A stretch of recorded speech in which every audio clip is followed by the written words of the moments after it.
Everyone, तो आज की इस वीडियो में देखने वाले हैं क्लास 10th का हिस्ट्री यानी इतिहास का चैप्टर नंबर 1 यूरोप में राष्ट्रवाद का। यहाँ पे 50 मोस्ट वीवीआई ऑब्जेक्टिव क्वेश्चन को सॉल्व करेंगे जो आपके एग्जाम के दृष्टि से बहुत ही इंपॉर्टेंट है। तो प्लीज वीडियो में अंत तक बने रहिएगा। यहाँ पे जो आपका फर्स्ट क्वेश्चन दिया हुआ है, राष्ट्रवाद का अर्थ है।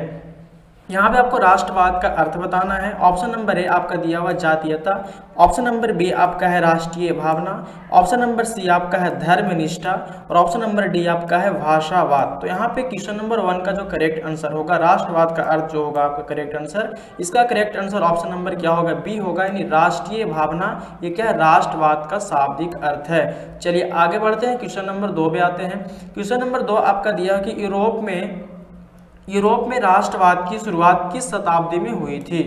यानी यूरोप में जो था वो राष्ट्रवाद की शुरुआत किस शताब्दी में हुआ था। ऑप्शन नंबर ए 15वीं शताब्दी में, ऑप्शन नंबर बी है 16वीं शताब्दी में और ऑप्शन नंबर सी आपका है 19वीं शताब्दी में और ऑप्शन नंबर डी आपका है 20वीं शताब्दी में। तो यहाँ पे जो क्वेश्चन नंबर 2 का जो करेक्ट आंसर होगा वो ऑप्शन नंबर आपका होगा सी, यानी 19वीं शताब्दी में जो हुआ था यूरोप में राष्ट्रवाद का शुरुआत हुआ था। चलिए आगे बढ़ते हैं, क्वेश्चन नंबर 3 पे आते हैं। क्वेश्चन नंबर 3 आपका है, इटली को एकीकरण दिलाने वाले नेता थे।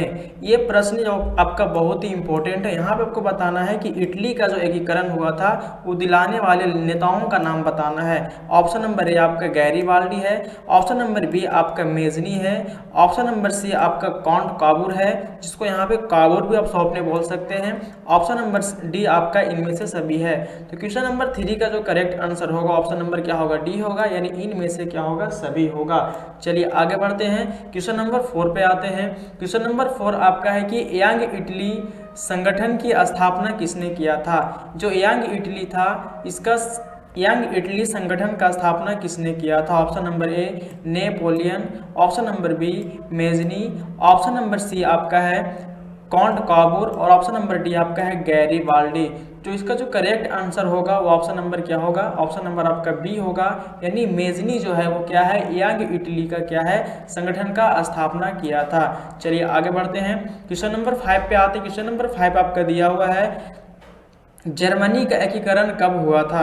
जो जर्मनी का एकीकरण हुआ था वो कब किया गया था। ऑप्शन नंबर ए 1848 ईस्वी में, ऑप्शन नंबर बी 1861 ईस्वी में, ऑप्शन नंबर सी आपका है 1871 ईस्वी में, ऑप्शन नंबर डी आपका है 1919 ईस्वी में। तो क्वेश्चन नंबर 5 का जो करेक्ट आंसर होगा वो ऑप्शन नंबर क्या होगा, ऑप्शन नंबर सी होगा, 1871 ईस्वी में जर्मनी का एकीकरण हुआ था। चलिए आगे बढ़ते हैं, क्वेश्चन नंबर 6 पे आते हैं। क्वेश्चन नंबर 6 आपका है कि जर्मनी का एकीकरण किसके नेतृत्व में हुआ था।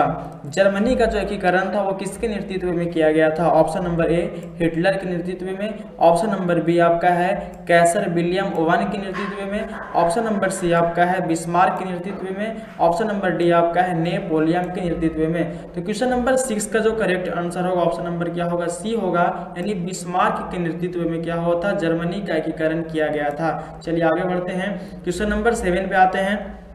7 नंबर क्वेश्चन दिया हुआ कि इटली की राजधानी रोम में कब बना था। जो इटली का राजधानी वो कहाँ है, रोम है, ये कब बना था। ऑप्शन नंबर ए आपका है 1861 ईस्वी में, ऑप्शन नंबर बी है 1870 ईस्वी में, ऑप्शन नंबर सी आपका है 1871 ईस्वी में और ऑप्शन नंबर डी है 1875 ईस्वी में। तो इटली का जो राजधानी था वो रोम कब बना था। ऑप्शन नंबर आपका करेक्ट होगा, ऑप्शन नंबर सी होगा, यानी 1871 ईस्वी में इटली की राजधानी रोम में स्थापित किया गया था। चलिए आगे बढ़ते हैं, क्वेश्चन नंबर 8 पे आते हैं। क्वेश्चन नंबर 8 आपका है कि राष्ट्रवाद की प्रेरणा किस क्रांति से मिली है। यानी जो राष्ट्रवाद की जो प्रेरणा है वो कौन सी क्रांति से मिला है। ऑप्शन नंबर ए रूस की क्रांति, ऑप्शन नंबर बी अमेरिकी की क्रांति, ऑप्शन नंबर सी आपका है फ्रांसीसी की क्रांति और ऑप्शन नंबर डी आपका है औद्योगिक क्रांति। तो क्वेश्चन नंबर 8 का जो करेक्ट आंसर होगा ऑप्शन नंबर क्या होगा, ऑप्शन नंबर यहाँ पे आपका जो होगा वो सी होगा, यानी फ्रांसीसी क्रांति जो क्या है, राष्ट्रवाद की प्रेरणा इसी क्रांति से क्या हुआ, मिला है। चलिए आगे बढ़ते हैं, क्वेश्चन नंबर 9 पे आते हैं। 9 नंबर क्वेश्चन आपका दिया हुआ कि फ्रांस का राजा लुई 16वां को कब फांसी दिया गया था। जो फ्रांस का राजा लुई 16वां है उसको फांसी कब दिया गया था। ऑप्शन नंबर ए 1791 ईस्वी में, ऑप्शन नंबर बी 1792 ईस्वी में, ऑप्शन नंबर सी है 1793 ईस्वी में और ऑप्शन नंबर डी है 1795 ईस्वी में। तो क्वेश्चन नंबर 9 का जो करेक्ट आंसर होगा वो ऑप्शन नंबर क्या होगा, सी होगा।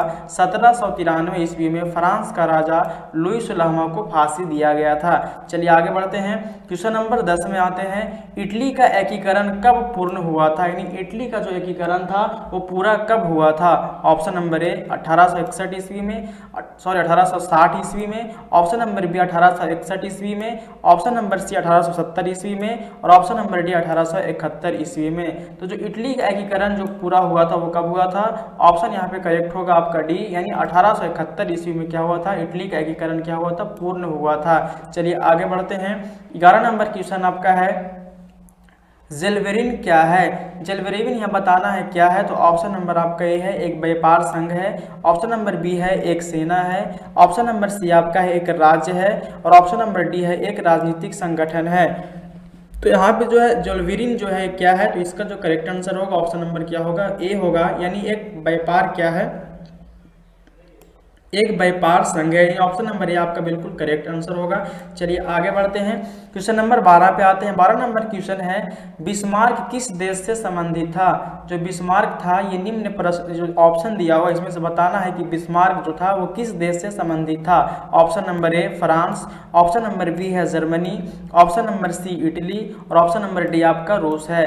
तो 12 नंबर का जो करेक्ट आंसर होगा वो ऑप्शन नंबर क्या होगा, बी होगा, यानी जर्मनी से क्या था, ये संबंधित था। चलिए आगे बढ़ते हैं। 13 नंबर क्वेश्चन पे आते हैं। नेपोलियन बोनापार्ट किस देश का शासक था। जो नेपोलियन बोनापार्ट था वो किस देश का शासक था। ऑप्शन नंबर ए इटली का था, ऑप्शन नंबर बी जर्मनी का था, ऑप्शन नंबर सी फ्रांस का था, ऑप्शन नंबर डी रूस का था। तो इसका जो करेक्ट आंसर हो क्या होगा, तो नेपोलियन बोनापार्ट किस देश का शासक था। इसका जो करेक्ट आंसर होगा ऑप्शन नंबर क्या होगा, सी होगा, यानी फ्रांस। चलिए आगे बढ़ते हैं। 14 नंबर क्वेश्चन पे आते हैं। वियना कांग्रेस कब हुई थी। जो वियना कांग्रेस वो कब हुआ था। तो इसका जो ऑप्शन ए दिया हुआ है 1815 ईस्वी में, ऑप्शन नंबर बी है 1820 ईस्वी में, ऑप्शन नंबर सी 1830 ईस्वी में और ऑप्शन नंबर डी 1848 ईस्वी में। तो वियना कांग्रेस जो हुआ था से कब हुआ था। तो इसका जो करेक्ट आंसर ऑप्शन नंबर क्या होगा, ए होगा, यानी 1815 ईस्वी में। चलिए आगे बढ़ते हैं। 15 नंबर क्वेश्चन आपका दिया हुआ है कि वियना कांग्रेस की अध्यक्षता किसने किया था। जो वियना कांग्रेस हुआ था 1815 में, इसकी अध्यक्षता किसने की थी। ऑप्शन नंबर ए बिस्मार्क ने किया था, ऑप्शन नंबर बी मेटरनिक ने किया था, ऑप्शन नंबर सी नेपोलियन ने किया था, ऑप्शन नंबर डी आपका मेजनी ने किया था। तो 15 नंबर का जो करेक्ट आंसर होगा क्या होगा, ऑप्शन नंबर बी होगा, यानी मेटरनिक ने किया था। चलिए आगे बढ़ते हैं। 16 नंबर क्वेश्चन पे आते हैं। राष्ट्र राज्य की संकल्पना कहाँ से आई, यानी जो राष्ट्र राज्य था इसकी संकल्पना कहाँ से आई थी। ऑप्शन नंबर ए जर्मनी से आया था, ऑप्शन नंबर बी इटली से आया था, ऑप्शन नंबर सी फ्रांस से आया था, ऑप्शन नंबर डी है ब्रिटेन से आया था। तो इसका जो करेक्ट आंसर है ऑप्शन नंबर क्या होगा, सी होगा, यानी राष्ट्र राज्य की संकल्पना वो फ्रांस से आई थी। ऑप्शन नंबर सी आपका बिल्कुल करेक्ट आंसर होगा। चलिए आगे बढ़ते हैं। 17 नंबर क्वेश्चन पे आते हैं। 17 नंबर क्वेश्चन है कि इटली का लोहा का आदमी किसे कहा जाता है, यानी इटली का जो है वो लोहा का आदमी किसे कहा जाता है। ऑप्शन नंबर ए कॉन्ट काबूर को कहा जाता है, ऑप्शन नंबर बी है गैरीबाल्डी को कहा जाता है, ऑप्शन नंबर सी मेजनी को कहा जाता है और ऑप्शन नंबर डी आपका है नेपोलियन को कहा जाता है। तो 17 नंबर का जो करेक्ट आंसर होगा क्या होगा, तो ऑप्शन नंबर आपका जो होगा यहाँ पे बिल्कुल करेक्ट आंसर बी होगा, यानी गैरीबाल्डी को लोहे का आदमी भी कहा जाता है। चलिए आगे बढ़ते हैं। 18 नंबर क्वेश्चन पे आते हैं। क्वेश्चन नंबर 18 आपको दिया है कि वार्सा पैलेस में जर्मनी का सम्राट घोषित हुआ था। जो वार्सा पैलेस था इसमें जर्मनी का सम्राट किसे घोषित किया गया था। ऑप्शन नंबर ए आपका है कैसर विलियम, ऑप्शन नंबर बी आपका है नेपोलियन 3, ऑप्शन नंबर सी आपका है हिटलर और ऑप्शन नंबर डी आपका है बिस्मार्क। तो क्वेश्चन नंबर 18 का जो करेक्ट आंसर होगा कौन सा होगा, तो यहाँ पे जो आपका करेक्ट आंसर होगा ऑप्शन नंबर क्या होगा, ए होगा। यानी कैसर विलियम वन ने इसे क्या कहा था, तो जर्मन क्या वार्साई संधि में जर्मन सम्राट का घोषित हुआ था कौन, तो यहाँ पे आपका कैसर विलियम वन हुआ था। चलिए आगे बढ़ते हैं, 19 नंबर क्वेश्चन पे आते हैं। 19 नंबर क्वेश्चन है कि राष्ट्रवाद किस सिद्धांत पर आधारित है। जो राष्ट्रवाद है वो कौन से सिद्धांत पर आधारित है। ऑप्शन नंबर ए धार्मिक एकता, ऑप्शन नंबर बी राजनीतिक एकता, ऑप्शन नंबर आपका सी है भाषाई एवं सांस्कृतिक एकता, ऑप्शन नंबर डी आपका है आर्थिक एकता। तो क्वेश्चन नंबर 19 का जो करेक्ट आंसर होगा कौन सा होगा, ऑप्शन नंबर आपका सी होगा भाषाई एवं सांस्कृतिक एकता। चलिए आगे बढ़ते हैं, क्वेश्चन नंबर 20 पे आते हैं। 20 नंबर क्वेश्चन आपका दिया है यूरोप में राष्ट्रवाद को दबाने वाला मुख्य व्यक्ति था, यानी यूरोप में जो राष्ट्रवाद को दबाने का काम किया था वो कौन सा व्यक्ति किया था। Option number A Napoleon, option number B Metternich, option number C Hitler, option number D आपका मेजनी। तो क्वेश्चन नंबर 20 का जो करेक्ट आंसर होगा कौन सा होगा, तो ऑप्शन नंबर बी होगा, यानी मेटरनिक ने यूरोप में राष्ट्रवाद को दबाने का कार्य किया था। चलिए आगे बढ़ते हैं, 21 नंबर क्वेश्चन पे आते हैं। क्वेश्चन नंबर 21 है कि किस संगठन ने जर्मनी के एकीकरण में योगदान दिया था। ऐसा कौन सा संगठन था जिसने जर्मनी के एकीकरण में क्या किया था, योगदान दिया था। Option number A young Germany, option number B Zollverein, option number C आपका है Nazi party, option number D आपका है यूरोपीय संघ। तो क्वेश्चन नंबर 21 का जो करेक्ट आंसर होगा कौन सा होगा, ऑप्शन नंबर आपका बी होगा जलवेरिनी, इसको पढ़ेंगे ऑप्शन नंबर बी आपका बिल्कुल करेक्ट आंसर होगा। चलिए आगे बढ़ते हैं, 22 नंबर क्वेश्चन पे आते हैं। क्वेश्चन नंबर 22 आपका है इटली के एकीकरण की शुरुआत कहाँ से हुई। जो इटली का एकीकरण हुआ था इसकी शुरुआत कहाँ से हुआ था। ऑप्शन नंबर ए सार्डिनिया से हुआ था, ऑप्शन नंबर बी नेपल्स से हुआ था, ऑप्शन नंबर सी आपका है रोम से हुआ था, ऑप्शन नंबर डी आपका है वेनिस से हुआ था। तो 22 नंबर का जो करेक्ट आंसर होगा कौन सा होगा, ऑप्शन नंबर आपका ए होगा, यानी सार्डिनिया से हुआ था इटली का एकीकरण का शुरुआत। चलिए आगे बढ़ते हैं, 23 नंबर क्वेश्चन पे आते हैं। क्वेश्चन नंबर 23 आपका है कि जर्मनी का लौह पुरुष किसे कहा जाता है। जर्मनी का लौह पुरुष किसे कहते हैं। ऑप्शन नंबर ए हिटलर को, ऑप्शन नंबर बी बिस्मार्क को, option number C Kaiser William one को, ऑप्शन नंबर डी नेपोलियन को। तो 23 नंबर का जो करेक्ट आंसर होगा कौन सा होगा, ऑप्शन नंबर आपका बी होगा, यानी बिस्मार्क को जर्मनी का लौह पुरुष कहा जाता है। चलिए आगे बढ़ते हैं, 24 नंबर क्वेश्चन आपका है गैरीबाल्डी को किस नाम से जाना जाता है। जो गैरीबाल्डी है उसे किस नाम से जाना जाता है। ऑप्शन नंबर ए लोहे का आदमी, ऑप्शन नंबर बी है जनता का नेता, ऑप्शन नंबर सी है लाल कमीज वाला, ऑप्शन नंबर डी आपका है स्वतंत्रता का देवता। तो 24 नंबर का जो करेक्ट आंसर होगा ऑप्शन नंबर कौन सा होगा, सी होगा, यानी लाल कमीज वाला आदमी बोला जाता है किसको, गैरीबाल्डी को।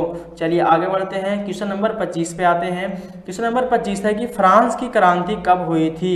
ऑप्शन नंबर ए 1776 ईस्वी में, ऑप्शन नंबर बी 1789 ईस्वी में, ऑप्शन नंबर सी आपका है 1799 ईस्वी में, और ऑप्शन नंबर डी आपका है 1815 ईस्वी में। तो फ्रांस की जो क्रांति हुई थी वो 1700 कब हुई थी, 89 ईस्वी में, यानी आप ऑप्शन नंबर क्या होगा, बी बिल्कुल करेक्ट आंसर होगा। चलिए आगे बढ़ते हैं, क्वेश्चन नंबर हम लोग आते हैं 26 पे। 26 नंबर क्वेश्चन दिया है राष्ट्रवाद का प्रतीक किसे माना गया है, यानी राष्ट्रवाद का जो प्रतीक है वो किसे माना गया है। ऑप्शन नंबर ए आपको दिख रहा है ध्वज को, ऑप्शन नंबर बी आपका है राष्ट्रीय गीत को, ऑप्शन नंबर सी है स्वतंत्रता को, और ऑप्शन नंबर डी है इनमें से सभी को। तो यहाँ पे जो करेक्ट आंसर होगा कौन सा होगा, ऑप्शन नंबर डी होगा, यानी इनमें सभी को या उपरोक्त सभी को राष्ट्रवाद का क्या माना गया है, प्रतीक माना गया है। चलिए आते हैं क्वेश्चन नंबर 27 पे। 27 नंबर क्वेश्चन दिया है कि नेपोलियन संहिता किससे संबंधित है। जो नेपोलियन संहिता है वो किससे संबंधित है। ऑप्शन नंबर ए धर्म, ऑप्शन नंबर बी कानून, ऑप्शन नंबर सी व्यापार, ऑप्शन नंबर डी सेना। तो 27 नंबर जो करेक्ट आंसर होगा कौन सा होगा, ऑप्शन नंबर आपका बी होगा, यानी नेपोलियन संहिता जो है वो कानून से क्या है, संबंधित है। चलिए आगे बढ़ते हैं, 28 नंबर क्वेश्चन पे आते हैं। राष्ट्रवाद की लहर राष्ट्रवाद की लहर कब सबसे तेज हुई थी? राष्ट्रवाद की जो लहर था वो सबसे तेज कब हुआ था? ऑप्शन नंबर ए 1815 ईस्वी में, ऑप्शन नंबर बी 1830 ईस्वी में, ऑप्शन नंबर सी 1848 ईस्वी में, ऑप्शन नंबर डी 1871 ईस्वी में। तो क्वेश्चन नंबर 28 का जो करेक्ट आंसर होगा कौन सा होगा? ऑप्शन नंबर आपका सी होगा, यानी 1848 ईस्वी में राष्ट्रवाद की लहर सबसे क्या हो गई थी? तेज हुई थी।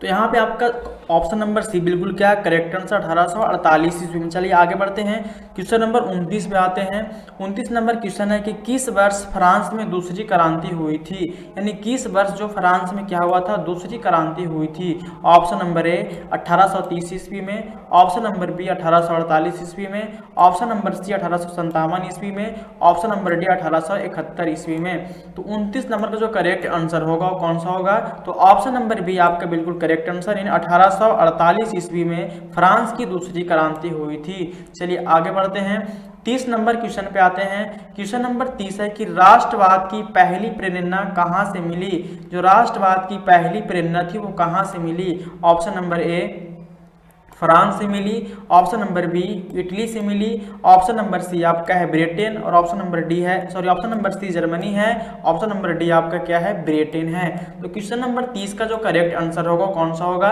तो ऑप्शन नंबर जो आपका है बिल्कुल करेक्ट होगा, वो ऑप्शन नंबर ए होगा, यानी फ्रांस में राष्ट्रवाद की पहली प्रेरणा मिली थी। चलिए आगे बढ़ते हैं, 31 नंबर क्वेश्चन पे आते हैं। क्वेश्चन नंबर 31 है कि इटली के एकीकरण में काबूर यानी कौन काबूर की भूमिका क्या थी? यानी इटली का जो एकीकरण हुआ था उसमें कौन काबूर क्या मतलब क्या भूमिका निभाए थे? ऑप्शन नंबर ए सैनिक का, ऑप्शन नंबर बी राजनीतिक का, ऑप्शन नंबर सी राजा का, ऑप्शन नंबर डी क्रांतिकारी का। तो 31 नंबर का जो करेक्ट आंसर होगा कौन सा होगा? तो ऑप्शन नंबर आपका बी होगा, यानी राजनीतिक का क्या हुआ था? उन्होंने भूमिका निभाया था। चलिए आगे बढ़ते हैं, 32 नंबर क्वेश्चन पे आते हैं। क्वेश्चन नंबर 32 आपका दिया है, किसे यूरोप का प्रहरी कहा गया? यानी यूरोप का प्रहरी किसे कहा गया?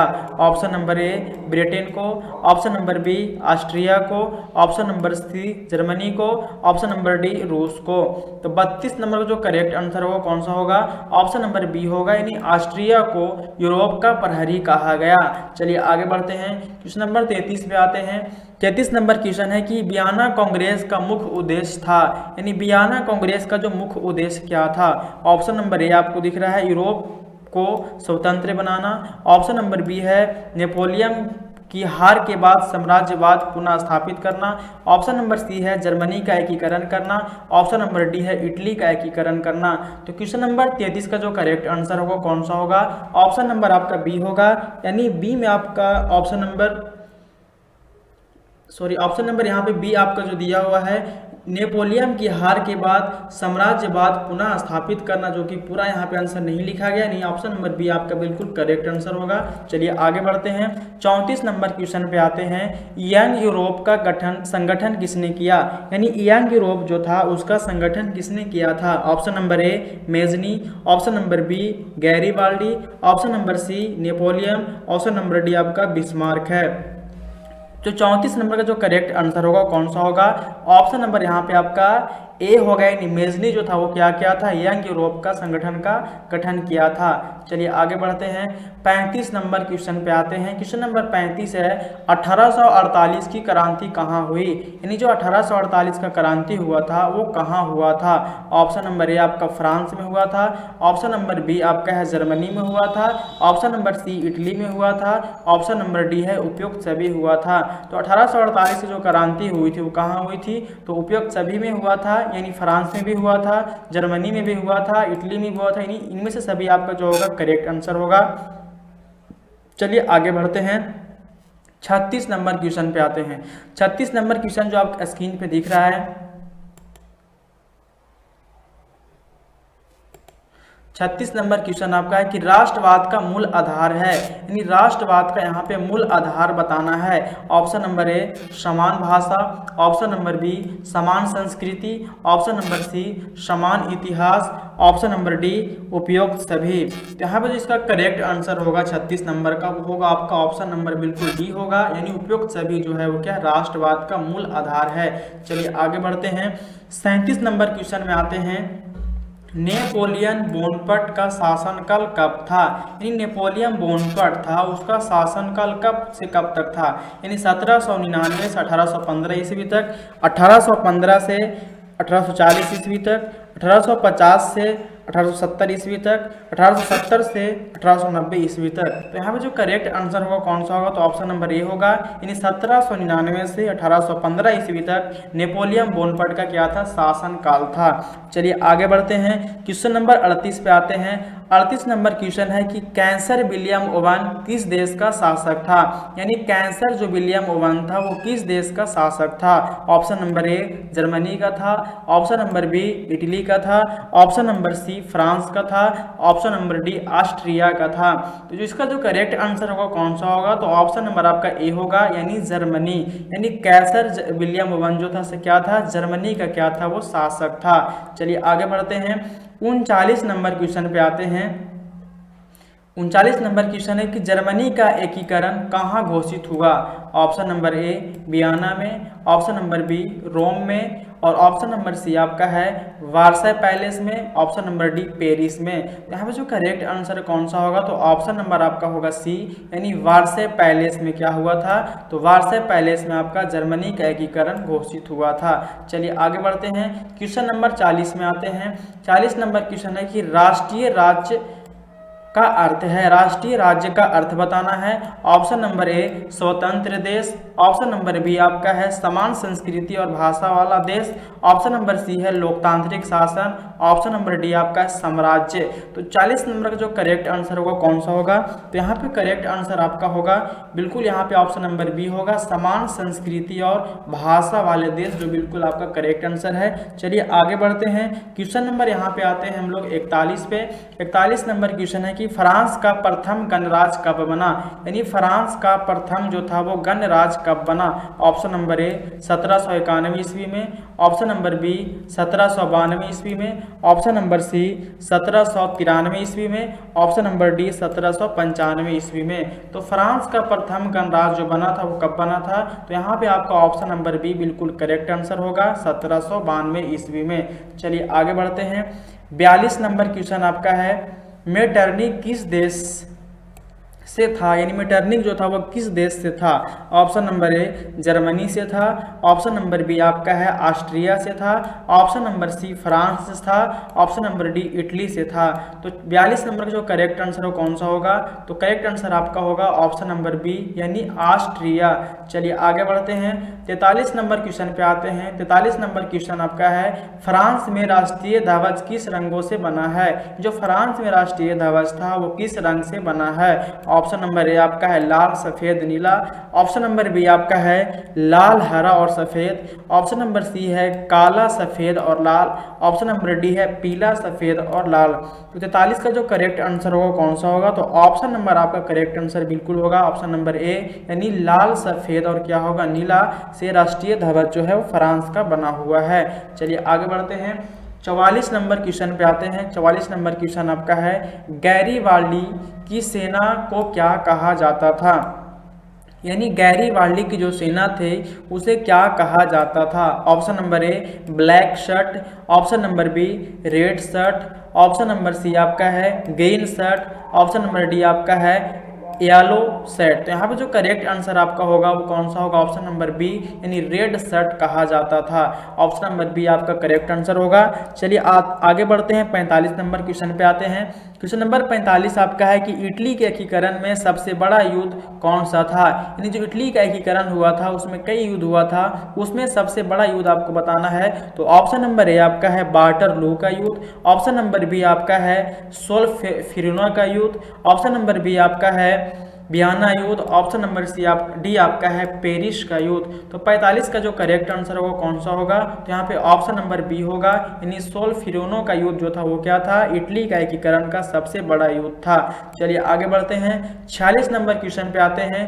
क्वेश्चन नंबर 46 आपका है, नेपोलियन संहिता कब लागू हुई थी। ये बहुत ही मोस्ट इंपोर्टेंट क्वेश्चन है आपके एग्जाम के लिए, यानी नेपोलियन संहिता जो था वो कब लागू हुआ था। तो यहाँ पे जो करेक्ट आंसर होगा ऑप्शन नंबर क्या होगा, बी होगा। 1804 ईस्वी में नेपोलियन संहिता को लागू किया गया था। चलिए आगे बढ़ते हैं, 47 नंबर क्वेश्चन पे आते हैं।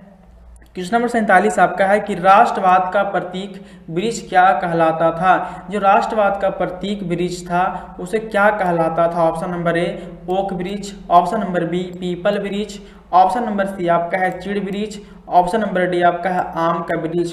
तो इसका जो करेक्ट आंसर हो कौन सा होगा, यानी ओक का वृक्ष जो था वो क्या था, राष्ट्रवाद का प्रतीक वृक्ष था। चलिए आगे बढ़ते हैं, 48 नंबर क्वेश्चन पे आते हैं। क्वेश्चन नंबर 48 आपको स्क्रीन पे दिख रहा है, राष्ट्रवाद के प्रतीक में किसका उपयोग होता था। यानी राष्ट्रवाद का जो प्रतीक था उसमें किसका उपयोग किया जाता था। ऑप्शन नंबर ए ध्वज का, ऑप्शन नंबर बी राष्ट्रगीत का, ऑप्शन नंबर सी वृक्ष का, ऑप्शन नंबर डी है उपयुक्त सभी का।